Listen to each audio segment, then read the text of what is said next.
Hi guys, back with Bastons. I hope you're all well. I hope you're all keeping safe. Well, it's a great day today because I picked up my new gun.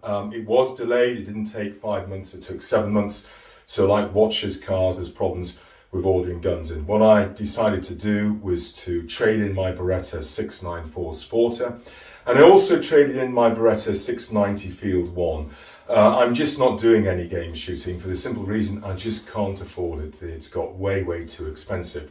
And I've purchased one gun. I am really going to concentrate on shooting clays. And without further ado, I'll do a quick unboxing. And here it is. As you can probably tell by the case, it's another Beretta. And it is the Beretta DT11.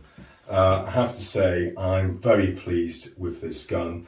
I will give a more detailed review after I've shot with it. But it comes with all the sort of usual paraphernalia. You've got the socks, you've got the chokes, you've got the toolkit with the weights, spare recoil pad, obviously oil, even the snap caps.